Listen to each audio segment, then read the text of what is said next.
Hello guys, welcome back to our channel part 2 Rebirth of Villainous Cute Angel. Chapter 11 कयामत। अब तक नूर आराध्य से अपने खोने के लिए लड़ती है। अब आगे। रात के समय मुंबई की सड़क पर एक स्पोर्ट बाइक जाती से भीग रही थी और उस बाइक सवार को देख के कोई ये नहीं जान सकता कि वे एक लड़की है या एक लड़का है। क्या उसकी कपड़े और हेलमेट की वजह से शख्स पूरी तरह से खुद को कवर कर रखा था। कुछ समय बाद वे बाइक एक जंगल के रास्ते पर आ गई थी। उस जंगल के कुछ अंदर आने के बाद ही उसने अपनी बाइक को एक झाड़ियों के रुख और खुद को और अपनी बाइक के पीछे छुपा लिया ताकि कोई उसको देख ना पाए।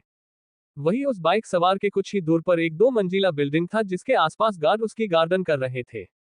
बाइक सवार चारों तरफ अपनी नजर घुमा के उस बिल्डिंग के अंदर जाने का रास्ता ढूंढने लगा कि तभी उसके पास 2 शख्स उसके पास आए जो शायद पहले से है यहाँ छुपे हुए थे। उन दोनों को देख के उस बाइक सवार ने अपनी हेलमेट निकल जिससे कि उसकी फेस अब भी मास्क के पीछे छुपा हुआ था, पर उसके हेलमेट निकल से उसके लंबे और घने बाल जो उसकी कमर तक बिखर गए और इससे कोई भी बता सकता है कि वे बाइक सवार एक लड़की है। उस लड़की ने अपने बालों को समेट के उसका जुदा बना लिया। उसने सिर पर एक कैप पहन लिया जिससे उसके बाल छुप गए और उसके बाद उसने अपने पास ने उन दोनों को आंखों से इशारे करके आगे बढ़ गई।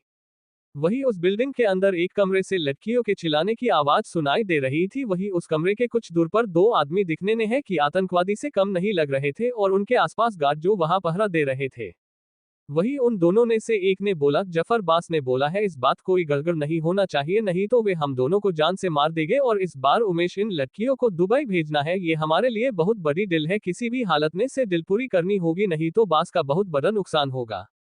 तो दूसरा आदमी जिसका नाम जफर था वे पहनी साथी जो उसका लीडर है उससे उसकी बात सुनकर बोला, आप बेफिक्र रहे जगू भाई, हम इस डिलीट को पूरा करके ही रहेंगे। जिसे सुनकर के जगल ने अपना सिर हाँ ने हिला दिया। वही वे लड़की और उसके दोनों साथी छुपते छुपाते उस बिल्डिंग के अंदर आ गए थे और फिर उस लड़की ने अपने दोनों साथियों को कुछ इशारा किया जिसे समझ के वे दोनों ने अपना सिर हाँ ने हिला दिया और दोनों तीन तरफ चले गए। और वही वे लड़की छुप के कुछ दूर आ ही थी कि उसकी नजर अपने से कुछ ही दूर पर 2 गार्ड पर गई तो उन दोनों गार्ड पीछे आ गई और मौका पाते ही उसने पर भर ने उस दोनों गार्ड की सांसें रोक दिया और उसकी दोनों गार्ड की शरीर को छुपा दिया। तभी किसी को शक ना हो कि कोई यहाँ और भी है उनके अलावा, और उस लड़की की स्पीड उन दोनों गार्ड के खाने उनके शरीर को छुपाने ने उस लड़की को कुछ ही पल लगे। ऐसे ही करते हुए उसने लगभग अंदर के और अपने आसपास के सभी गार्ड को ठिकाने लगा दिया था। तभी वे उस कमरे के बाहर पहुंच गई और उस रूम का गेट खोला तो उसने की सभी लड़कियां डर गई और जोर से चिल्लाने लगी। तो वही उन सब लड़की को पैनिक करते देख के वे लड़की उन सब को शांत करते हुए बोली, शांत हो जाओ सब, मैं यहाँ तुम सबको बचाने आई हूँ। तो वही उसकी बात सुनकर के जो लड़कियां डर से चीख और चिल्ला रही थी थोड़ा शांत हुए और उस लड़की को देखने लगी। तो उस लड़की ने अपने काने ने लगे ईयरपीस ने बोला, मुझसे लड़कियां मिल गई है, तुम दोनों अपने काम पर लग जाओ। तो उस लड़की की के ईयरपीस से आवाज सुनाई दी जो कि एक लड़के की थी जो कह रहा था, लड़का ओ कयामत, हम अपने काम में लगते हैं, आप उन लड़कियों को निकालो। जिस पर वे लड़की जिसे अभी उस लड़के ने कयामत बोला था उस लड़की यानी कयामत बोली, ठीक है हम इन लड़कियों को निकलते हैं, आप दोनों बाहर सब संभालिए। फिर कयामत ने उस कमरे के गेट को अंदर से बंद कर लिया और उस कमरे की खिड़की के पास आ गई और उसने अपने पास से और खिड़की से बाहर देखने लगी। जो देखा कि खिड़की ज्यादा ऊपर नहीं थी, इस खिड़की से आसानी से बाहर निकल सकते हैं, बस किसी चीज का सपोर्ट चाहिए। तो उसने अपने पास से निकाला और उस रसिक को पास नहीं बांध दिया और फिर उन लड़कियों की तरफ मुड़ के बोली, अब तुम सबको इस रसिक ने सहारे यहाँ से नीचे जाना होगा, तो जल्दी करो, क्या कोई कभी भी आ सकता है, यहाँ से निकलते हैं, तुम सबको मेरे साथ ही इस जगह से बाहर ले जाएंगे। वही वे लड़कियों को डर तो लग रहा था पर वे सबको किसी हालत में यहाँ से निकलना था, तो वे सब कयामत की बात मान के एक करके उस रसिक के सहारे नीचे उसमें लगी। तो वही नीचे 2 शख्स पहले से मौजूद थे, उन लड़की को सेल्फी उस जगह से बाहर लेके निकल गई। वही सभी लड़की को निकालने के बाद ही कयामत भी उस कमरे से निकल गई। उसने दोनों साथी को भी वहां से निकलने के लिए कह दिया और अपने साथियों के निकलते ही उसने अपने पास एक रिमोट का बटन दबाया। इसी के साथ ही एक जोर का धमाका हुआ और उस बिल्डिंग के चिथड़े उड़ चुके थे। वही कयामत अपने साथियों के साथ निकल गई तो वही उसकी बाइक के साथ 4 बाइक उसके थे। ये बाइक कयामत के साथ की बाइक थी और वे पांचों बाइक किसी हवा की तरफ कहीं गई हो गई। चैप्टर 12 व्हाइट विला और आराध्य के ख्याल ने नूर। अब तक कयामत जैसे हवा की तरफ आती है और वैसे ही अपने साथियों के साथ हवा की तरह गायब हो गई। अब आगे कयामत और उसके साथियों की बाइक एक व्हाइट विला के मेन गेट से अंदर आती है, व्हाइट विला के गेट के बाहर रुकती है और वे पाचन बाइक से उतर के उस विला के अंदर जाते हैं। दिखने में ये विला काफी खूबसूरत था, इस विला के आसपास काफी शांति था कि इसके आसपास कोई दूसरा विला नहीं था कि ये इस 5 साथियों का सीक्रेट जगह था। वही वे पाचन हालने आते हैं, अपनी अपनी हेलमेट और अपने फेस पर जो मास्क पहना था उसको निकालते हैं और उनके निकालते हैं उनका फेस देखा है, जिससे ये पता चलता है कि उसमें से 2 लड़के ही और 3 लड़कियां हैं, और वही कयामत के मास्क निकल है उसका खूबसूरत सा फेस अब हम देख सकते, और जिसे देख के हमें ये पता चलता है कि कयामत कोई नहीं हमरी क्यूट सी नूर है, उसके साथ में जो एक लड़का और लड़की कोई और नहीं मानव और पाखी है, वही एक लड़का और लड़की है, उसका नाम था वीर सहानी और राखी सहानी। ये दोनों भाई बहन है, दोनों जुड़वा है और ये दोनों अनाथ है, पर नूर और उसके दोस्तों से मिलने के बाद से ये पांचों का एक ग्रुप बन गया और इस ग्रुप का नाम है F5। ये ग्रुप को इस नावेल की नूर ने किया था, और ये पांचों मिलके उन लड़कियों जिसके साथ गलत करने से रोकना और अपने देश के साथ गद्दारी करने वालों का नामो निशान मिटाना, ये पांचों एक कमांड की ही बिना की के नजर ने आए आपने देश की रक्षा करते हैं, और जिनकी चिप नूर है, और जब इस नूर का उस नाविल ने रिर्बत हुआ तो उसने भी नूर की तरफ है, इस काम को नहीं छोड़ा, और आज तो उसके पास उसकी शक्तियां भी है जिसे इस काम को करने में आसानी होगा, और इससे वे अपनी शक्ति का सही इस्तेमाल करगी उन बेकसूर लड़कियों की जिंदगी बचा पाएगी। और रही बात नूर के कयामत आइडेंटिटी की, तो वे उन लोगों के जिंदगी ने कयामत लेके जाती है जो कि गुनाह करते हैं, और इसीलिए उस सब के लिए कयामत की आखिरी रात बन के जाती है जो कि उनकी जिंदगी एक लड़के ने छीन लेती है। वही नूर हाल ने आते ही सोफे पर पसर गई और अपना मुंह बनाते हुए बोली, हया मुझ जैसी मासूम को कितना का करना पड़ता है, मेरे जैसी मासूम के कंधे पर इतनी बड़ी जिम्मेदारी सौंप दिया है आपने, भगवान जी आपको मेरे पर तरसत आया हु। ये बोले हुए अजीब गरीब मुंह बनाने लगी। तो वही उसकी बात सुनकर और उसको मुंह बनाते देख के सभी ने अपना सिर नाने हिला दिया, जैसे कर रहे हो इसका कुछ नहीं हो सकता। वही विला, ये विला काफी खूबसूरत और लग्जरियस विला था, और इसकी डिजाइन काफी यूनिक और अलग था। तो वही हाल ने एक सिंगल सोफे पर आराध्य किसी राजा की तरफ बैठ था, वही उसके सामने उसके दोस्त आर्यन, एकाश और अंश बैठ थे कि तभी अंश आराध्य की तरफ देख के बोला, यार आज इस नूर मलिक को हुआ क्या था? वैसे आराध्य तुमको नूर के एसिडेट के बारे में पता था? नूर का एसिडेट हुआ है कि भाई तेरे इतनी बड़ी दीवानी जो थी। तो वही उसकी बात पर आराध्य उसको गुरने लगा, पर उसने बोलने की जहमत नहीं किया, जैसे उसको अंश के सवाल का जवाब देने का कोई मूड नहीं था। वही अंश ने जब आराध्य को कुछ ना बोलते देखा तो चिढ़ गया और चिढ़ते हुए बोला, मैं जब कुछ पूछ रहा हूं तो तेरे मुंह से एक शब्द नहीं फूट रहा है, और सुबह नूर से तो बड़े मजे से बहस करने ने लगा था, और बोलते हुए अंश ने मुंह बना लिया। तो वही सुबह का जिक्र होते ही आराध्य के आंखों के सामने आज नूर से मिलने और उसे बहस करते तक की किसी रील की तरह चलने लगा, और आज जो नूर को देख के अलग सा कनेक्शन फील किया था वे सब फिर से अबके जहाने चलने लगा। वही अंश की बात पर एकाश आराध्य की तरफ देख के बोला, हाँ यार आज क्या हो गया था तुझे कि जिस लड़की के नाम सुन के ही तू गुस्से से पागल हो जाता था, आज उसी लड़की से तुमने बिना गुस्सा किया उससे शांति से बहस कर रहा था, और जब वे तुमको मारने आई थी तभी तूने उसको खुद से दूर नहीं किया बल्कि सिर को पकड़ के आराम से उसको रोक रहा था। आज सच ने हम सब तो हैरान हो गए थे तुम्हें ऐसे देख के। ये बोल के गौर से आराध्य को देखने लगा, पर आराध्य ने उसकी बात का भी जवाब नहीं दिया। वही आर्यन जो अंश और एकाश की बात सुनकर के उन सबको देख के बोला, ये तो ठीक कहा कि आराध्य आज बिल्कुल भी गुस्सा नहीं की, पर तुम सब ने एक ये नोटिस किया कि आज नूर आराध्य के नहीं पास आई, नहीं उससे चिपकने कोशिश की, अरे उसने तो आराध्य को इग्नोर ही कर दिया था। और तुम लोग को नहीं लगता कि आज नूर बिल्कुल बदली लग रही थी? पहले तो उसने आज काव्या की तरफ आज बिल्कुल नहीं लगने की कोशिश कर रही थी, और आज तो बिना मेकअप के कितनी खूबसूरत। और आज उसने क्या गाना गाया था यार, मैं तो उसके गाने का फैन ही हो गया। ये बोल के आर्यन के फेस पर बड़ी सी मुस्कान आ गई। वही उसकी बात सुनकर एकाश और अंश ने भी एक साथ बोले, हाँ ये तूने तो सही बोला है, आज नूर का गाना सच ने लाजवाब था, और सच ने हमें भी लगता है कि नूर काव्या से अच्छा गाती है। तो वही एकाश ने आराध्य की तरफ देख के बोला, तुम्हें क्या लगता है आराध्य, क्या नूर काव्या से अच्छा गाती है? ये बोल के आराध्य को ध्यान से देखने लगा। वही आराध्य उसकी बात सुन के अब भी कुछ नहीं बोला, और उसके फेस को देख के कोई ये नहीं कह सकता कि उसके मन में क्या चल रहा है, और कुछ देर बाद अपनी जगह से उठ के अपने कमरे की तरफ चला गया। चैप्टर 13 मोहब्बत करो तो खुद से करो।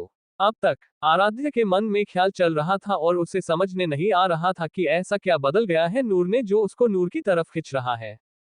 अब आगे नूर अपने बुलेट से कॉलेज में आके रुकती है। आज भी नूर के आते हैं सबकी नजर नूर पर चली गई। जहां लड़कियां उसको जलन से तो लड़के उसकी खूबसूरत का दीवाना हो रहे थे, पर नूर को किसी से मतलब नहीं था। वे पहले के ही तरह सबको इग्नोर करके अपने दोस्तों के साथ कसाल रूम की तरफ चल दिया, और आज वीर और राखी भी आए थे। वे दोनों भी नूर के साथ है उसके कसाल में थे। नूर अपने दोस्तों के साथ आके अपनी बेंच पर बैठ गई, जहां नूर, पाखी और राखी एक बेंच पर तो उनके पीछे वाले पर मानव और वीर बैठ गए, और वही उनके आते ही कसाल रूम के स्टूडेंट नूर को देख के लगे। लड़की गुस्से और जलन से देख रही थी कि नूर के गाने के बाद से कॉलेज के लड़के नूर के दीवाने जो हो गए थे, जिनकी गर्लफ्रेंड थी वे नूर के दीवाने हो गए थे, इसलिए लड़कियों को नूर से जलन और गुस्सा हो रही थी। वही नूर कसालरूम ने आके जब उसने देखा कि टीचर को आने ने टाइम है तो उसने अपने बैग से हेडफोन निकल के कानों में लगा लिया, अपने बेंच के पास खिड़की बैठ गई और बाहर की तरफ देखने लगी और खिड़की से आती हवा से उसके बाल उड़ने लगा और नूर अपने सिर को खिड़की के दीवार लगा लिया और अपनी आंखों को बंद कर लिया। तभी उसी वक्त आराध्य अपने दोस्तों के साथ कसाल रूम में आया और आते ही उसकी नजर खिड़की अपनी आंख बंद करके बैठी नूर पर गया तो आराध्य एक पल के लिए अपनी जगह ही थम गया और उसको अपनी धड़कन जोर से धड़कते हुए महसूस हुई। वही उसके ऐसे रुकने से उसके दोस्त जो उसके पीछे आ रहे थे वे रुक के आराध्य को देखने लगे और आराध्य को एक तरफ देखता पाया तो उसकी नजर का पीछा करके देखा तो हैरान हो गए कि आराध्य नूर को एकटक देख रहा है। तो आर्यन आराध्य के कान के पास जाके धीरे से बोला, क्या कर रहा है भाई, ऐसे की देख रहा है उसको जैसे पहले नहीं देखो हो, शायद तू भूल रहा है कि ये वही लड़की है जिसे तूने रिजेक्ट किया था, तो अब ऐसे देख ही रहा है जैसे ये तेरी प्यार हो। तो वही उसकी बात सुनकर आराध्य अपने होश ने आया, आर्यन को घुरते हुए अपनी बेंच पर बैठ गया पर उसकी नजर बार बार नूर पर ही जा रही थी। वही नूर अपना गाना सुनने मस्त थी। कुछ देर बाद टीचर आए और अपनी लेक्चर खत्म करके चले गए कि तभी एक स्टूडेंट भाग के आया और आराध्य की तरफ देख के बोला, आराध्य सर, एक लड़का कॉलेज की टेरेस पर चढ़ के अपनी जान देने की बात कर रहा है। उसकी बात सुनकर आराध्य तुरंत कसाल रूम से बाहर चला गया, उसके पीछे उसके दोस्त भी चले गए। वही नूर उस स्टूडेंट की बात सुनकर के बाहर निकल गई और बाहर आके देखा तो एक लड़का कॉलेज के टेरेस के खड़ा होके अपनी जान देने को बोल रहा था कि उसको उसने जिसे प्यार करता है उसने उसको रिजेक्ट कर दिया था। वही टीचर और स्टूडेंट उसको समझा रहे थे पर वे किसी की बात सुनने को तैयार नहीं था। ये देख के नूर टेरेस की तरफ चल दी और वही उसको जाता देख के मानव, पाखी, वीर और राखी उसके पीछे चल दिया। वही नूर टेरेस पर पहुंची तो देखा वहां पहले से ही आराध्य और उसके दोस्त कुछ स्टूडेंट खड़े थे। आराध्य उसको टेरेस के किनारे से उतरने के लिए कह रहा था पर उस लड़के ने एक ही रट लगाए रखा था कि उसको अपनी जान देनी है। नूर ने अपने कदम उसकी तरफ बढ़ा दिए, वे दूसरे किनारे पर चढ़ गई और उस लड़के की तरफ अपने कदम बढ़ा दिया। वही आराध्य, उसके दोस्त और उन स्टूडेंट की नजर जब नूर पर, वे उसको हैरानी से देखने लगे कि नूर आराम से किनारे पर चल रही थी, ऐसे उसको गिरने का डर ही नहीं है। वही नीचे खड़े स्टूडेंट और टीचर भी हैरान हो गए नूर को किनारे पर देख के। वही जब उस लड़के ने नूर को अपने पास आते देखा तो नूर को धमकाते हुए बोला, देखो आप वही रुक जाइए वरना मैं कूद जाएगा यहाँ से। वही उसकी बात सुनकर के काव्या नूर को देख के बोली, नूर क्या कर रही हो, अगर वे लड़का कूद गया तो उसकी मौत की जिम्मेदार तुम होगी। वही नूर ने काव्या की बात को बिल्कुल अनसुना कर दिया और लड़के को देख के एक मुस्कान के साथ बोली, हाँ तो ठीक है कूद जाओ, मैं तुमको नहीं रोकूंगी। ये बोलते हुए उस लड़के के बिल्कुल सामने खड़ी हो गई। वही उसकी बात सुनकर के वे लड़के के साथ वहां मौजूद स्टूडेंट हैरान हो गए पर वही आराध्य शाद से नूर के ध्यान से देख रहा था। वही वे लड़का हैरानी से बोला, मतलब आप मुझे रोकने नहीं आए हैं, जिस पर नूर ने अपना सिर ना ने हिला दिया और उस लड़के देखते हुए बोली, नहीं मैं नहीं रोकूंगी, सब तुम मेरे कुछ सवालों के जवाब दे दो उसके बाद मतलब यहाँ से कूद जाना, मैं नहीं रोकूंगी कसम से। ये बोल के उसने दो फिंगर को अपने गले पर रख दिया। वही मौजूद सब स्टूडेंट और वे लड़का नूर को हैरान और असमंजस ने देखने लगा तो नूर उस लड़के से बोली, वैसे नाम क्या है तुम्हारा और कौन से कसाल में हो। लस लड़के ने नूर के सवाल और उसको देख के पता नहीं की पर नूर के सवाल शाती से जवाब देने हुए बोला, आरव शर्मा, मैं फर्स्ट ईयर हूँ। उसकी बात पर नूर ने उससे आगे पूछा, ओह तो तुम फर्स्ट ईयर ने हो, इसका मतलब कि मुझसे छोटे हो। हूँ तो बताओ छोटा भीम, तुम्हारे परिवार में कौन कौन है और पापा क्या करते हैं।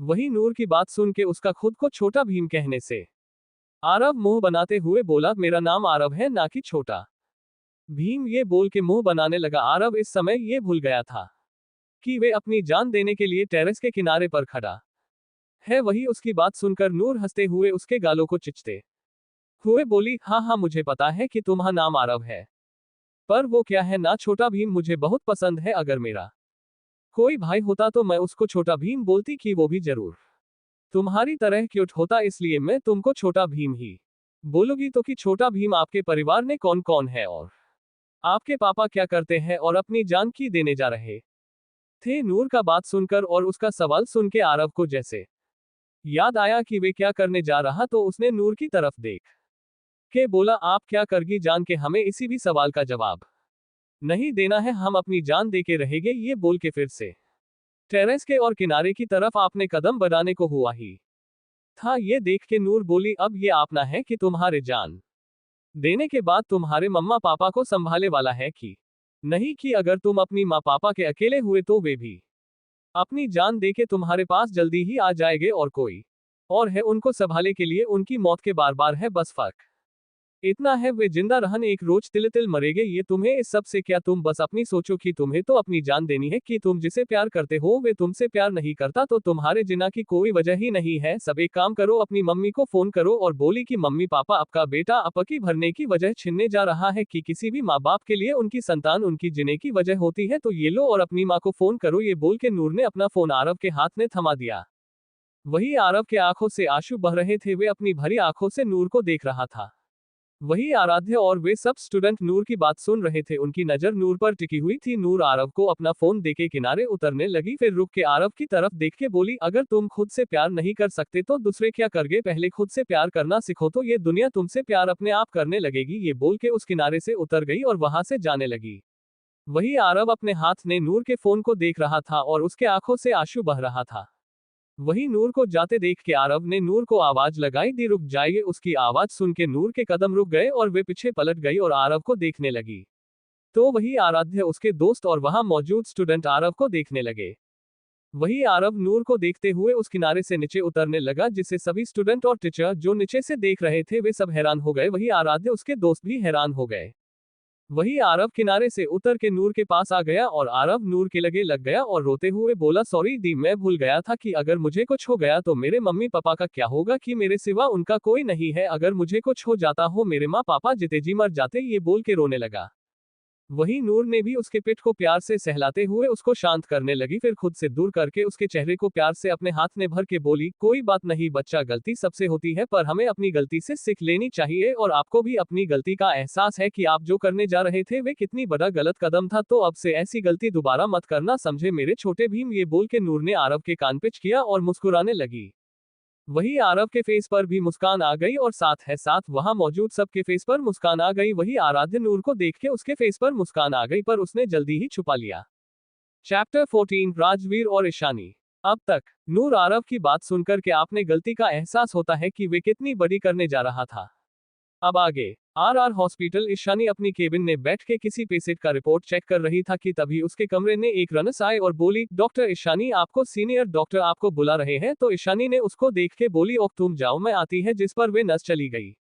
उसके जाने के बाद ईशानी ने व्हाइट कोट लिया और अपने केबिन से निकल के सीनियर के केबिन तरफ चल आई। उसने गेट पर है नक किया तो अंदर से एक सख्त और रौबदार आवाज सीनियर डॉक्टर ने कम इन बोला और वही उसकी आवाज सुन के ईशानी ने एक गहरी सांस लिया और केबिन के अंदर आ गई। तो वही केबिन के एक हैंडसम मैन स्टाइल और एरोग्रेट तरह से आपकी रोलिंग चेयर पर आराम से बैठ था और उसकी नजर पेशेंट के रिपोर्ट देखने ने लगी थी और वही ईशानी आके उसके सामने खड़े बोली सर आपने बुलाया था हमें। ये बोल के उस शख्स को देखने लगी और वही उस शख्स ने ईशानी की बात सुनाई तो उसने अपना सिर ऊपर करके अपनी नजर उठाकर के ईशानी की तरफ देख तो उसकी नजरें ईशानी पर ही ठहर गई कि ईशानी लग ही रही थी इतनी खूबसूरत। आज ईशानी ने रेड फ्रॉक सूट पहना था, कानों ने छोटे छोटे झुमके और माथे पर एक काली छोटी सी बिंदी और आंखों ने कजल, होठों पर रेड लिपस्टिक जिसने ईशानी काफी खूबसूरत लग रही थी। वही उस शख्स जो कि कोई और नहीं राजवीर सहराजावत है। राजवीर के सख्त फेस पर छोटी सी मुस्कान आ गई पर उसने जल्दी ही छुपा लिया और ईशानी को देखते हुए अपनी गहरी और सख्त आवाज ने बोला यहाँ मेरे पास आइए। तो वही उसकी आवाज सुन के इस जो अपनी नजरें नीची करके खड़ी थी उसने राजवीर की तरफ देखते ने उसको अपने पास आने का इशारा किया तो ईशानी का दिल 100 के स्पीड से भाग रहा था। उसको काबू करते हुए ईशानी धीरे धीरे राजवीर के पास आके खड़ी हो गई और वही राजवीर ने ईशानी को अपने पास देखते ही खिंच के अपनी गोद में बिठा लिया और बाहों ने कैद कर लिया। तो वही ईशानी अपनी बड़ी बड़ी आंखें करके राजवीर को देखने लगी तो वही उसको ऐसा करने से राजवीर के फेस पर मुस्कान आ गई और वे अपने एक हाथ से ईशानी के गालों के सहलाते हुए उसकी आंखों ने देख के बोला जान आप अब भी नाराज हो। ये बोल के प्यार से उसकी आंखों ने देखने लगा और वही राजवीर की बात सुनकर ईशानी को याद आया कि वे तो राजवीर से गुस्सा है कि राजवीर 4 दिन के लिए राजस्थान गया था तो उसको बताया भी नहीं था। ये याद आते ही ईशानी राजवीर के गोद से उठने की कोशिश करते हुए नाराजगी से अपना कान मुंह फुलाकर बोली हमें आपसे बात नहीं करनी, आप छोड़ो हमें कि हम बहुत नाराज है आपसे। ये अपना फेस दूसरी तरफ घुमा लिया। वही राजवीर ईशानी की क्यूट सी नाराजगी देख के अब को उस पर बहुत प्यार आ रहा था और अभी उसको अपनी जान को मनाना होगा तो उसने ईशानी के फेस की अपनी तरफ किया, उसके फेस के करीब अपने फेस को पास करके उसके फेस पर अपनी गर्म सांसों को छोड़ते हुए बोला सॉरी बच्चा काम आ गया था इसलिए हमें जाना पड़ गया था पर अगली बार से हम आपको कहीं भी जाने के पहले बता जाएंगे। तो उसकी बात सुनकर के ईशानी मासूमियत से बोली पक्का आप अगली बार बजा के जाओगे। ये बोल के राजवीर को टुकुर टुकुर देखने लगी। इस वक्त ईशानी वे समझदार और थोड़ी सख्त ईशानी लग ही नहीं रही थी। इस वक्त ईशानी एक मासूम सी बच्ची लग रही थी। राजवीर के सामने ही ईशानी मासूम बच्ची बन जाती थी। राजवीर और ईशानी 2 साल से रिलेशनशिप में थे। जब ईशानी ने पहली बार हॉस्पिटल ज्वाइन किया था तब राजवीर उसका पहले से यह परवेश डॉक्टर था। पहले ईशानी राजवीर से बहुत डरती थी कि राजवीर हमेशा से सीरियस रहने वाला ईशान है, इसलिए ईशानी काफी डरती थी। पर राजवीर के काम करते करते उसका डर कम होने लगा। वही राजवीर को भी ईशानी का शांत स्वभाव और उसका अपने काम के प्रति इतना डेडिकेशन देख के राजवीर को ईशानी पसंद आने लगी और अब पसंद प्यार बलद गया, पता ही नहीं चला। और राजवीर ने ईशानी को अपने दिल की बात बता दिया तो वही ईशानी भी राजवीर को कहीं ना कहीं प्यार करने लगी थी, तो उसने भी उसको हाँ बोल दिया। और तो 2 साल हो गए हैं इनके रिश्ते को। समय के इन दोनों का एक दूसरे के प्रति प्यार गहरा होता गया। कहानी ने राजवीर ने ईशानी के फेस को प्यार अपनी एक हाथ ने भर के और हाथ को उसकी कमर थाम के अपने और करीब कर लिया और ईशानी के होठों पर अपने होठ रख दिया और उसको प्यार से किस करने लगा। वही राजवीर के होठों की छुवन पाके ईशानी ने अपने आंखें बंद कर लिया और अपने हाथ राजवीर के गले के आसपास लपेट लिया और उसके किस में साथ देने लगी। वही दूसरी तरफ कॉलेज ने नूर का आज का दिन भी अच्छा गया था। आरव के समझने के बाद आरव ने उसको प्रॉमिस किया था कि वे कभी कोई कदर नहीं उठाएगा और वही सभी स्टूडेंट और टीचर नूर की समझदारी से काफी इंप्रेस हुए थे। वही आराध्य के मन में जो बदतमीज और बिगड़ी हुई लड़की की इमेज थी आज नूर के समझदारी से काफी इंप्रेस हुआ था। वही नूर कॉलेज खत्म होने के बाद अपने दोस्तों साथ के पार्किंग में आती है तो वही आराध्य जो पहले से मौजूद उसकी नजर वहां आती नूर पर जाता है, उसको देखने लगता है और नूर को देख के उसके मन में क्या चल रहा है ये बताना मुश्किल है। तभी नूर की नजर भी आराध्य की नजर से जा मिली पर नूर ने आराध्य पर से हटा लिया। वही नूर का नजर को खुद से ऐसे फिर आराध्य को अच्छा नहीं लगा, उसकी हाथ की मुट्ठा कस गई और उसको गुस्सा आ रहा था। वही नूर और उसके दोस्त कॉलेज के निकल गए, उनके जाते ही आराध्य भी अपनी गाड़ी में बैठ के स्पीड से निकल गया। चैप्टर 15 राजावत परिवार। अब तक राजवीर और ईशानी एक दूसरे से प्यार करते हैं। अब आगे मुंबई समय का राजावत पैलेस के मंदिर में एक खूबसूरत सी महिला महादेव की आरती कर रही थी। उनकी आवाज सुनाई के घर के सभी सदस्य मंदिर में आ गए और अपने हाथ जोड़ करके खड़े हो गए। आरती खत्म करके जैसे ही पीछे घूमी अपने परिवार को देख के उसके फेस पर मुस्कान आ गई और सबसे पहले अपने सास ससुर जी को आरती दिया और उनके पैर छू लिए। तो उनके ससुर जी यानी कमलेश सिंह राजावत अपनी छोटी बहू यानी अचरना सिंह राजावत के देख के बोले, अचरना बेटा आपकी आवाज सुने तो इस घर की सुबह होती है और हमारा दिन बहुत अच्छा जाता है और हम चाहते हैं कि हमारे पोतो बहू भी अपा की तरह ही आए और अपा की तरह ही इस घर की जिम्मेदारी को बखूबी निभाए। तो वही उनकी बात सुनकर सबके फेस पर मुस्कान आ गई और फिर अचरना जी सबको आरती दिया और आरती लेने के बाद हालने आ गए। वही अचरनाथ जी और उनकी जेठानी यानी कि अनिता सिंह राजावत किचन में चली गई और सुबह के नाश्ता की तैयारी करने और हालने और सभी बैठे थे जैसे कि सीमा सिंह राजावत आराध्य की दादी जी और रमन सिंह राजावत आराध्य के बड़े पापा राहुल सिंह राजावत आराध्य के पापा सभी बड़े बैठ के बातें कर रहे थे। तभी वहां कुहू और अभी दोनों आते हैं, सबके पैर को छू के आशीर्वाद लेते हैं। वही कुहू अपने पापा के गोद में बैठ के उनके सीने पर सिर रख लेती है। वही उसकी हरकत से सभी के फेस मुस्कान आ जाती है कि कुहू राजावत परिवार की प्रिंसेस थी तो सभी उसके बहुत प्यार करते हैं। तभी वहां राजवीर और आराध्य आते हैं। आराध्य आज ब्लैक बिजनेस सूट पहना था जिसने हैसम के एलिगेट लग रहा था। वे दोनों भी अपने बड़ों की आशीर्वाद लेते हैं और सोफे पर बैठ जाते हैं। तो वही कमलेश जी रावीर को देख के बोले, राजवीर हमने आपके लिए एक लड़की को पसंद किया है और हम चाहते हैं आप उनको मिल ले। और वही आपने दादासा की बात सुन के राजवीर जो आपने दादासा को देख के शाद भाव से बोला, हम किसी के प्यार करते हैं और शादी भी उन्हीं से करना चाहेंगे। तो वही उसकी बात सुनकर सभी हैरान से देखने लगे कि किसी को ये यकीन नहीं हो रहा था कि राजवीर किसी से प्यार करते हैं। तो सीमा जी राजवीर से बोली, ठीक है अगर आप किसी को पसंद करते हैं तो है आपकी शादी उनसे ही करगे और हम आपका रिश्ता लेके उनके घर जाएंगे। तो बताएं उनके बारे में, वे कौन है और किस परिवार से है। अपनी दादीसा की बात सुनकर राजवीर के फेस पर छोटी सी मुस्कान आ गई और वे अपनी दादीसा की तरफ देख के बोले, उनका नाम ईशानी मलिक है और वे मलिक परिवार के बड़ी बेटी है और वे भी एक डॉक्टर है। तो उनकी बात सुनकर कमले जी बोले, ठीक है घमंड आपका रिश्ते लेके मलिक परिवार के घर चले गए, आप ईशानी बेटा से बोल दीजिए कि हम उनके घर आ रहे हैं आपका रिश्ता लेके। तो राजवीर ने हाँ ने अपना सिर हिला दिया और वही मलिक परिवार का नाम सुन के आराध्य के आंखों के सामने नूर का चेहरा आ गया।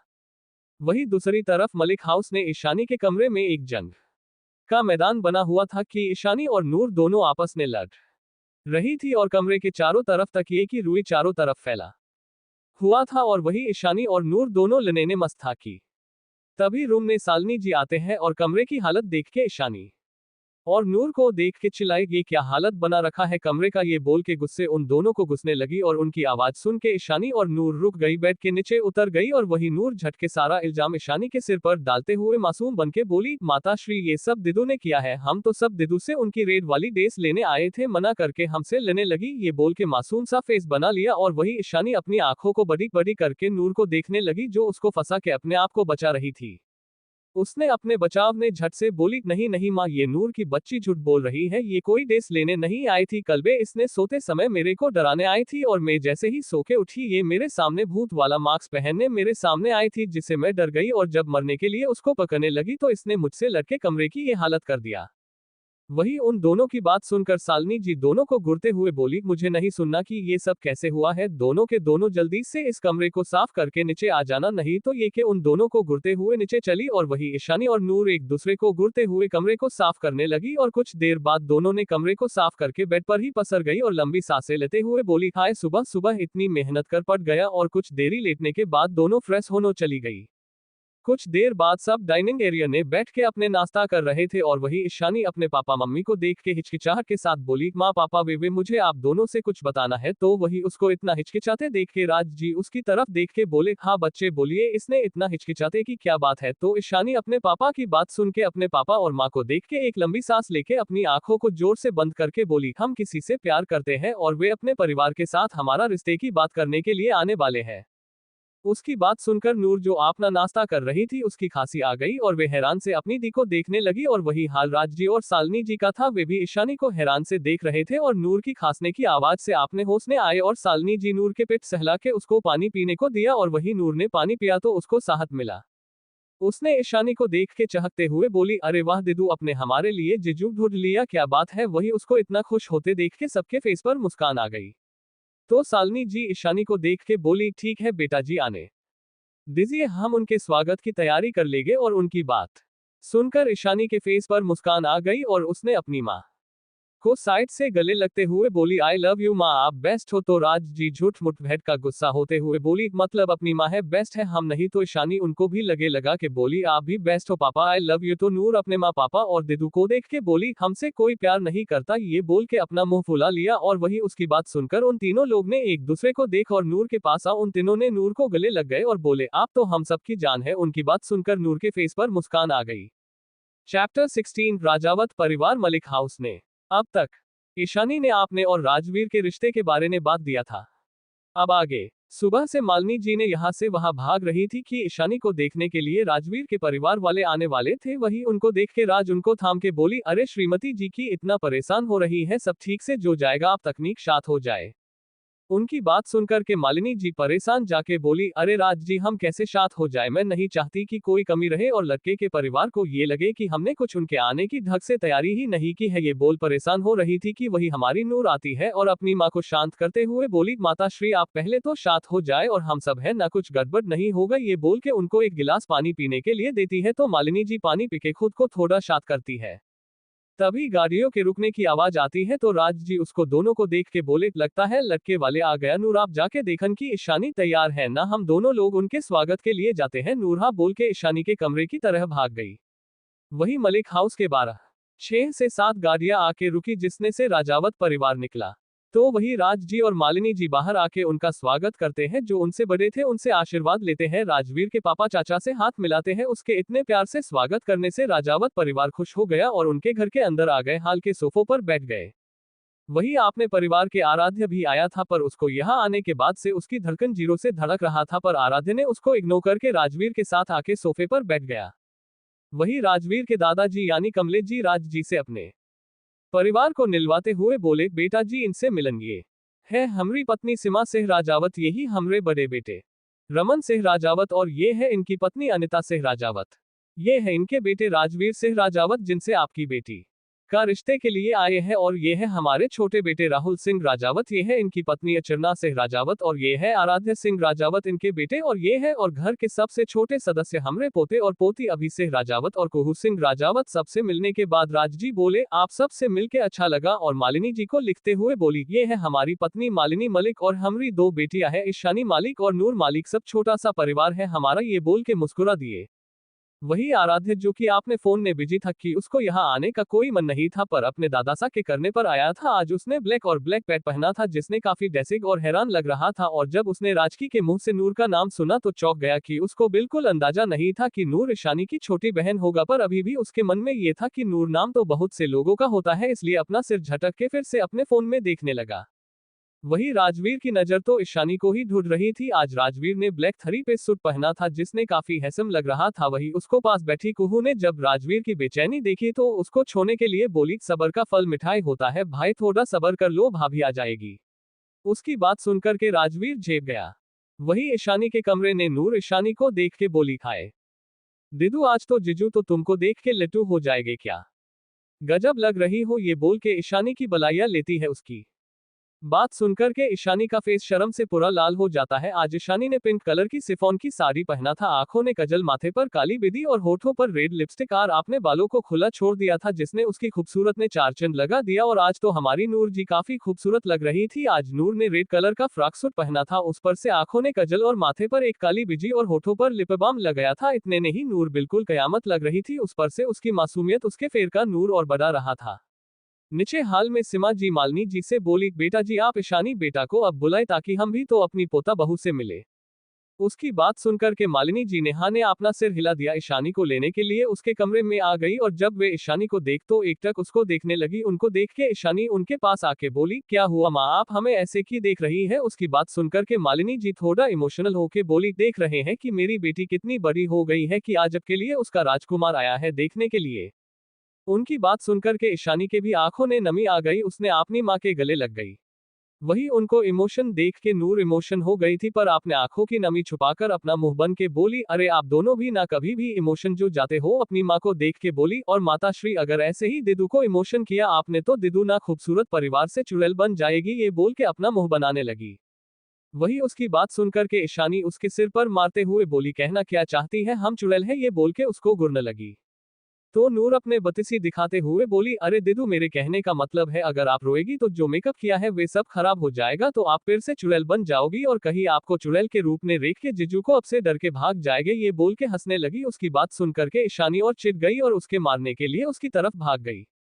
नूर जल्दी से ईशानी के कमरे के भाग और भागते हुए ही सीढ़ियों से नीचे आ रही थी और भागने से उसके पैरों की पायल की आवाज चारों तरफ गुज रहा था। और हाल में बैठे राजावत परिवार के कानों ने जब ये आवाज गई तो सब लोग सीढ़ियों की तरफ देखने लगे और वही आराध्य जो कि किसी के फोन आने से थोड़ा साइड जाके बात कर रहा था कि उसके काने ने जब पायल की आवाज सुनाई दी तो एक पल के लिए उसकी आंखें सुकून से बंद हो गई और उसने अपनी आंखों को खोल के पीछे घूम और सीढ़ियों की तरफ देखने लगा। चैप्टर 17 नूर और आराध्य। अब तक मलिक हाउस में ईशानी का रिश्ता लेके राजावत परिवार आया था। अब आगे जैसे आराध्य नूर को देख उसके हाथ से उसका छुटके नीचे गिर, वही आराध्य एकटक नूर को देख रहा था जो कि सादगी में भी कहर ढा रही थी। उसको होश तब आए जब राज जी नूर को देख के बोले, नूर बच्चे आराम से क्या कर रही है और ऐसे भाग के की आ रही है। नूर उनको देख के मुंह बनाते हुए बोली कि आपकी के पीछे चुड़ैल लग गई थी, उसी से बच के भाग रहे हैं। ये बोल के अपनी बतिसी दिखा दिया और वही उसकी बात सुनकर के राज जी ने अपना सिर नाने हिला दिया जैसे कह रहे हो इसका कोई नहीं हो सकता। राज जी ने नूर से सबसे मिलवाते हुए बोले, ये हमारी छोटी बेटी नूर है। नूर बच्चे ये अब के दिदू के ससुराल वाले हैं। फिर उसको सबसे मिलाया और राजवीर से मिलते हुए बोले, ये है आपके जीजू। जब नूर ने राजवीर को देख तो उसके पास बैठ के उसकी तरफ देख के बोली, हाय जीजू मैं आपकी प्यारी सी और क्यूट सी साली। वैसे आप बहुत हैरान इसीलिए तो दी ने आपसे प्यार हो गया। वैसे मेरी दिदू भी कम नहीं है, हाँ मेरे जैसी क्यूट नहीं है पर वे काफी खूबसूरत है। आप किस्मत वाले हो जो मेरी दिदू मिल रही है। ये बोल के अपनी आंखों को मटकने लगी।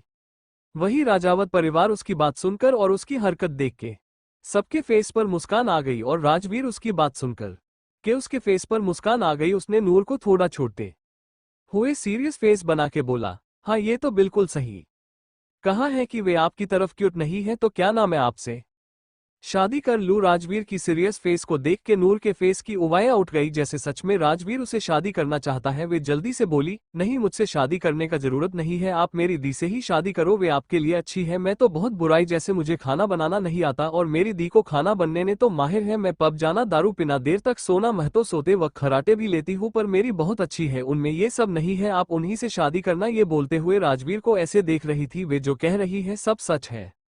वही राजवीर जो कि उसको छोड़ने के लिए ये सब किया था, उसको इतना सीरियस देख के उसकी हंसी छूट गई। वही राजावत परिवार को भी हंसी आ गई।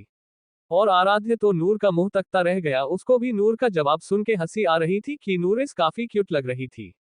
राज जी ने तो अपना सिर पिट लिया और उसको देख के बोले, अरे नूर बच्चे, राजवीर बेट सिर्फ मजाक कर रहे हैं आपसे, और उनकी बात पर सीरियस हो गई। और वही उनकी बात सुनकर के नूर मासूमियत से सबकी तफर देख के भी राजवीर को देखने लगी जैसे पूछ रही हो, सच ने आप मजाक कर रहे थे? वही राजवीर हंसते हुए उसके सिर पर हाथ फेर के बोला, हाँ बच्चे, मैं मजाक कर रहे था, मैं आपकी दिल से ही शादी करूंगा। और उसकी बात के नूर खुश हो गई। वही अभी भी उसने आराध्य को नहीं देखा था। क्या आराध्य साइड में अभी वही खड़ा था? उसने आपने कदम सबके तरफ बढ़ा दिया। तभी नूर की नजर आराध्य पर गई, जिसे देख के नूर जोर से बोली, मिस्टर खुद से राजावत, आप यहाँ क्या कर रहे हो? वही उसकी तेज आवाज सुन के सब चौंक गए। और वही आराध्य नूर की बात सुन के उसको अपनी आंखों को छोटा करके उसको घूरते हुए बोला, मिस छोटा पैकेट, मैं यहाँ क्या कर रही हूँ का क्या मतलब? जब मेरी फैमिली यहाँ है तो मैं यहाँ क्यों नहीं हो सकता?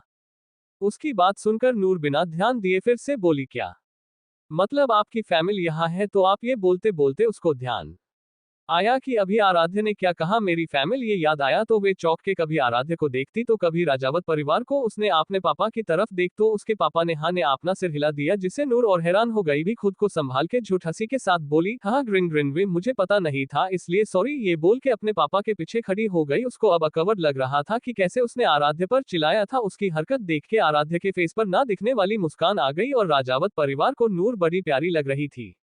वही उसकी दोनों को ऐसे देख के आराध्य की माँ बोली, बेटा जी क्या आप दोनों एक दूसरे को जानते हैं? उनकी बात सुनकर के आराध्य और नूर एक दूसरे से देख तो आराध्य ने शाती से जवाब दिया, जी माँ, हम एक ही कॉलेज में पढ़ते हैं और क्लासमेट है। ये सुन के सभी लोग उनको देखने लगे और वही आंचल जी खुश होके बोली, ये तो बहुत अच्छी बात है, तब तो आप दोनों की बड़ी जमेगी एक दूसरे के साथ। उसकी बात सुनकर के नूर का मुंह बन गया और आराध्य ने कुछ नहीं कहा, शांति से अपने भाई के बगल में बैठ गया।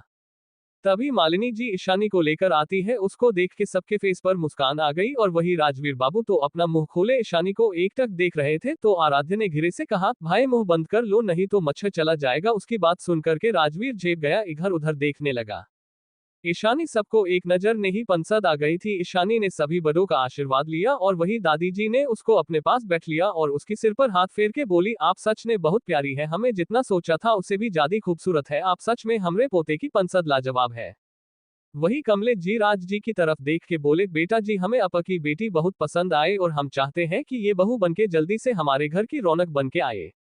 उसकी बात पर राज जी बोले, जी बिल्कुल, शुभ काम में देरी कैसी, हम अभी अपने पंडित जी को बुलाते हैं और मुहूर्त निकलवाने हैं। राज जी ने पंडित जी को फोन करके मलिक हाउस बुला लिया। कुछ समय बाद पंडित जी आ गया और उन्होंने सगाई की डेट 2 हफ्ते बाद और शादी की डेट 1 महीने बाद की निकाली। तो सब ने इसी डेट और शादी करने का फैसला किया कि उसके बाद का मुहूर्त 1 साल बाद का निकल रहा था। तो सब ने यही फैसला लिया कि सारी और शादी इसी डेट पर हो गई। अभी नूर और कुहू इतने समय ने दोस्ती हो गई थी, वे तीनों खुश हो गए। तो कुहू चहकते हुए बोली, मतलब कि शॉपिंग करने को मिलेगा? अरे वाह। फिर नूर की तरफ देख के बोली, नूर हम दोनों मिलके शॉपिंग करके? तो नूर भी खुश होके बोली, बिल्कुल, मैं तो अपनी दीदू की शादी के लिए ढेर सारी शॉपिंग करूंगी। और वही दोनों की बात सुनकर के अभी मुंह बनते हुए बोला, अरे तुम दोनों मुझे तो भूल गए, मैं भी दोनों के शॉपिंग करूंगा। उसकी बात सुनकर के दोनों ने हाँ बोल दिया और तीनों आपने में ही खुश हो रहे थे। चैप्टर 18 नूर की विकी और उसके दोस्तों की धुलाई। अब तक ईशानी का शादी का डेट पक्की हो गई था। अब आगे राजावत परिवार सब होने के बाद मलिक परिवार से विदा लेके निकल गए और वही आराध्य अपनी गाड़ी के मिरर से नूर को तब तक देखता रहा जब तक नूर उसकी आंखों से ओझल नहीं हो गई। वही सबके सामने के बाद मलिक परिवार अंदर आ गया और ऐसे ही एक दिन भी बीत गया। सुबह का वक्त कॉलेज ने नूर सुबह का अपने क्लास अटेंड करने बाद अपने दोस्तों के साथ कैंटीन जा रही थी कि उसके सामने एक गुप खड़ा हो गया और वही नूर अपने सामने खड़े गुप को अपनी आंखों को छोटी करके देखने लगी और उसको गुप को देख के याद आए कि गुप पहली वाली नूर को बहुत परेशान करते थे, पर नूर ने कभी भी उनको पलट के जवाब नहीं दिया और जिसके कारण ये उसको सब और उसको परेशान करने थे ये याद आते हैं उसका फेस सर्द हो गया। वही सामने गुप ने जिसने 3 लड़के और 2 लड़कियां थी, पहला लड़का विकी सहगल, दूसरा राकेश सिंह, तीसरा रविक माथुर और पहली लड़की टीना मेहरा, दूसरी मोनी शर्मा। और इन सब को दूसरों को परेशान करने में बहुत मजा आता है। और तो वही विकी अपनी गंदी नजरों से नूर को ऊपर से नीचे तक देख के बोला, क्या बात है जानेमन, तुम तो काफी खूबसूरत होती जा रही हो, एक बार हमें भी तो अपनी खूबसूरत देखने का मौका दो। ये बोल के नूर को एक गदी हंसी के साथ देखने लगा और वही उसकी बात सुनकर के उसके दोस्त हंसने लगे। वही उसकी बात सुनकर के नूर का दिमाग ठनक गया और वे अपने हाथों से अपने गर्दन पर फेरते हुए अपनी सर्द आवाज में बोली, अगर अपनी सलामती चाहते हो तो अभी के अभी मेरे आंखों के सामने से मेरे 3 गिनते तक गायब हो जाना, नहीं तो ये बोल के वे 3 तक गिनने लगी और वही उसके देख के उसके दोस्त ने अफसोस के साथ अपना सिर हिला दिया कि उनको पता चल गया था कि अब क्या होने वाला था। नूर की बात सुन के विकी और उसके दोस्त हंसते लगे और वही विकी उसको बात सुन के डरने का नाटक करते हुए बोला, अरे अरे जानेमन मैं तो डर गया। और फिर नूर फेस की तरफ अपने हाथ बताते हुए बोला, अरे मैं तो इस खूबसूरत चेहरे को छुके और इन चेरी जैसे होठों को छूना चाहता हूँ। ये बोलते हुए जैसे ही नूर के फेस की तरफ अपने हाथ बताए कि नूर ने उसके हाथ को पकड़ लिया, उसकी पलक इतनी जोर था कि कुछ ही पल बाद वहां पर विकी के चीखने के आवाज गूंज उठ और एक चटाक की आवाज सुन दी, जिससे ये साफ था कि विकी के हाथ की हड्डी के टूटने की आवाज थी। वही सभी स्टूडेंट हैरान से नूर को देख रहे थे कि एक पतली सी दिखने वाली लड़की ने इतनी ताकत है कि उसने सिर्फ जोर से पकड़ने से हाथ की हड्डी टूट गया। और वही विकी दर्द से तड़पते हुए अपने हाथ को छुड़ाने की नाकाम कोशिश कर रहा था। वही नूर अपनी लाल आंखों से घुरते हुए बोली, साला छछूंदर की औलाद, साले मेरी चुप्पी का नाजायज फायदा उठा हो। साला शेरनी शांत क्या हुई, गिद्ध भी अपने आप को शेर समझने लगा है। मेरी एक रूल है कि मैं किसी को पहले छेती नहीं और अगर कोई मुझे छे तो ये शेरनी छोड़ती है। ये बोल के एक जोरदार क्रिकेट विकी के पेट में मारा। इसी के साथ विकी जाके दूर गिरा। वही स्टूडेंट नूर के डर के 4 कदम दूर हो गए और अपनी दोस्त की ऐसी हालत देख के रसिक आगे आते हुए नूर को जैसे ही मारने को हुआ कि नूर ने घुमा के एक क्रिक मार के गिरा दिया। उसके फेस पर पंच बसाने लगी और कि नूर का गुस्सा उसके कंट्रोल से बाहर हो गया था। ये देख के मानव और वीर ने जल्दी से दूर किया, नहीं तो विकी और उसके दोस्त का मरने पक्का था। मानव और वीर ने नूर के कमर से पकड़ करके उसे दूर करते हुए बोले, शांत हो जा यार, सब कर नहीं तो मर जाएगा ये सब तेरे मार से। वही उनकी बात सुनकर के नूर खुद को छुड़ाते हुए बोली, नहीं छोड़ मुझे, सालों ने समझ क्या रखा है मुझे, इनकी हिम्मत कैसे हुई मुझ पर नूर मलिक पर अपनी गंदी नजर डालने की, आज मैं इन सब को जिंदा जमीन में गाड़ दूंगी, छोड़ मुझे, ये बोल के अपने हाथ पैर मारने लगी। वही उसकी बात सुनकर के विकी और उसके दोस्त और डर गए। और वही नूर के गुस्से को देख के पाखी बोली, मानव इसको उठा के ले चल, नहीं तो आज इसके हाथों किसी का खून हो जाएगा। और उसकी बात सुनकर के मानव ने नूर को अपने गोद में उठा लिया और वही नूर हाथ पैर मारते हुए मानव को उतरने को बोल रही थी तो वही पाखी विकी और उसके दोस्त को देखते हुए बोली, अगर अपनी सलामती चाहते हो और इसे भी बुरी हालत नहीं कराना चाहते हो तो नूर से दूर रहना, नहीं तुम लोग के साथ क्या होगा ये हम भी नहीं जानते। और नूर को कमजोर समझे कि गलती से भी मत करना कि जब तक शात है मासूम है, वरना अगर उसको गुस्सा आए तो उसका गुस्सा साक्षात महादेव की तरफ है, इसलिए अपनी जिंदगी चाहते हो तो उसके रास्ते में आने की गलती मत करना। ये बोल के पाखी मानक के और अपने दोस्त के साथ चली गई। वही इस सब आराध्य अपने दोस्तों के साथ कुछ दूर पर खड़ा देख रहा था और आराध्य काफी हैरान भी था नूर को इतने गुस्से में देख के, पर कुछ सोच के उसके फेस पर एक डेविस मुस्कान आ गई। और वही काव्या तो नूर के गुस्से को देख के डर के उसकी हालत खराब हो गई कि उसने सोचा नहीं था कि नूर का गुस्सा इतना खतरनाक है। और वही एकाश, आर्यन, अश और मिली भी काफी हैरानी से नूर के गुस्से को देख रहे थे। चैप्टर 19 नूर, अनजान बच्चे और आराध्या के जज्बात। अब तक रॉकी और उसके दोस्तों को नूर अच्छे सबक सिखाती है। अब आगे सारी क्लास खत्म होने के बाद नर और उसके दोस्त घर के लिए निकल गए कि तभी रास्ते में जाते वक्त नूर की नजर 2 बच्चों पर गई जो सड़क के किनारे खड़े होकर पाव भाजी की ठेला जो उनके सामने थी बड़ी आज से देख रहे थे, जहां पर लोग पाव भाजी लेकर खा रहे थे। वही बच्चे उसे पाव भाजी के ठेले से थोड़े दूर खड़े होकर उन सभी खाता लोग को देख रहे थे। ये देख नूर ने अपनी बुलेट साइड में रोक दी और बुलेट से उतर के उन बच्चों की तरफ अपने कदम बढ़ा दिए। वही उसको रोकना देखकर उसके दोस्त भी रुक गए और उसको देखने लगे। वही नूर उन दोनों बच्चे के पास आती है और उन बच्चों के सामने अपने घुटने के बल बैठकर उन दोनों बच्चों से बोली, को क्या आप दोनों को पाव भाजी खानी है। वही नूर की बातें सुन दोनों बच्चों ने अपना से हाँ में हिला दिया। वही उनका हाँ सुन के नूर के फेस पर प्यारी सी स्माइल आ गई। उसे दोनों बच्चों देखते हुए बोली, को ठीक है फिर तो चलिए कहते हैं सब के सब पाव भाजी। यह बोलकर उसने एक छोटी सी बच्ची जो दिखने में क्यूट थी उसको अपनी गोद में ले लिया और आगे पाव भाजी वाले दुकानदार से बोली, भैया 3 पाव भाजी लगाना। तो तभी उसके दोस्त आते हुए बोले, अरे 3 नहीं 7 लगाओ भैया। और मानव, पाखी, वीर और राखी भी आकर नर और बच्चों के पास बैठ गए। वहीं सड़क की दूसरी तरफ एक पोस्ट करके अंदर बैठा एक शख्स बड़े गौर से नूर के फेस को देख रहा था। ये कोई और नहीं आराध्या था। आराध्या जब कॉलेज से अपनी मेंशन की तरफ जा रहा था तब उसकी नजर नूर पर गई जो बच्चों से बातें कर रही थी। ये देखकर उसने अपनी गाड़ी साइड में ही रोक दी और गौर से नूर को देखने लगा। वही इस वक्त नूर बच्चों के साथ हंसी मजाक और उनको हंसने की कोशिश कर रही थी। उसे प्यारी सी बच्ची को जिसे उसने अपनी गोद में लिया था उसकी गालों को पिंक करते हुए और खींचते हुए पूछी, क्यूटी पाए आपका नाम क्या है उसे पर उसे बच्ची ने अपनी प्यारी सी आवाज में बोली, मेरा नाम मुन्नी है। वही उसकी आवाज और उसकी नाम सुनकर नूर बोली, आप तो सच में क्यूट हो और आपका नाम भी बहुत क्यूट है। फिर उसने बाकी बच्चों से उनका नाम पूछी अंडरस्को और आपका नाम क्या है। उसमें से सबसे बड़ा जो कि बच्चा 8 साल का था वह बोला अंडरस्को दीदी मेरा नाम बनी है। उसकी बात सुनकर नूर ने पूछी अंडरस्को तू बच्चा एक बात बताओ आप दोनों अकेले यहाँ क्या कर रहे हो, आपकी मम्मी पापा कहाँ है। उसकी बात सुनकर बनी जो कि 8 साल का था उसने धीरे से बोल अंडरस्को दीदी हम अनाथ हैं, हमारे चाचा चाची ने हमें घर से निकाल दिया है और हम दोनों ने 2 दिन से कुछ खाया नहीं है। ये बोलकर वह रोने लगा।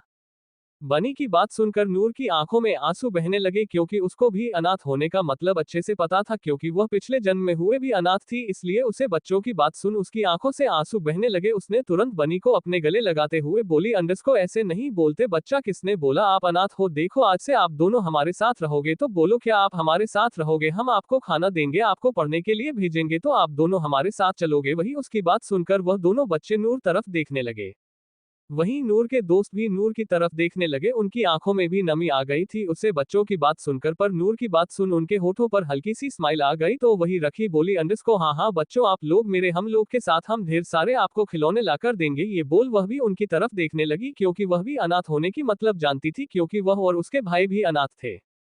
वही बनी और मुन्नी नूर की तरफ देखकर लगे। वही मुन्नी खुश होकर नूर से बोली अंडरस्को सच में दीदी आप हमको अपने साथ ले चलोगे और हमको पढ़ने के लिए भी भेजोगे और ढेर सारे खिलौने भी दोगी। उसकी बात सुनकर नूर ने अपना सर हाँ मिला दिया तो मुन्नी खुश हो गई। वहीं बनी भी मुस्कुराते हुए बोला अंडरस्को सच्ची दी आप हम दोनों को अपने साथ ले चलोगे, पर क्या आप हमसे काम करोगे जैसे चाचा चाचा करवाते थे, आप हमें वैसे काम तो नहीं ना कर आओगे। उसकी बात सुनकर नूर जल्दी से बोली अंडरस्को नहीं बच्चा, हम आपसे काम क्यों करवाएंगे, हम आपसे बिल्कुल कम नहीं करवाएंगे, आपसे पढ़ाई करोगे और खेलोगे कर दोगे, हम आपसे काम बिल्कुल नहीं करेंगे। तो बोलो क्या आप हमारे साथ चलोगे। वही नूर की बात सुनकर बनी खुश हो गया और वह भी खुशी से बोल अंडरस्को हाँ हाँ जी हम दोनों आपके साथ जरूर चलेंगे। उसकी बात सुनकर नर और उसके दोस्तों के होठों पर मुस्कान आ गई। तभी पाव भाजी वाले भैया ने उनके सामने उनका पाव भाजी लाकर रख दिया तो नूर अपने हाथों से ही बनी और मुन्नी को खिलाने लगी और खुद भी खा रही थी।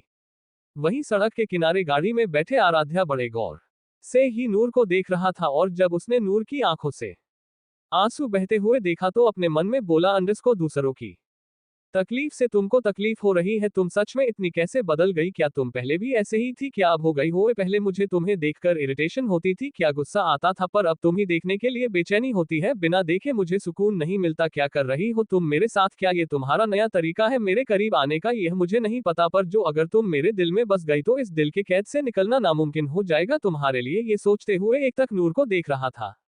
वही इस शब्द से अनजान नूर बच्चों के साथ पाव भाजी खाने में मस्त थी। चैप्टर 20 आराध्या के दिल दिमाग पर नूर का कब्जा। अब तक अंडरस्को नूर उन बच्चों को अपने साथ रहने के लिए मना लेती है।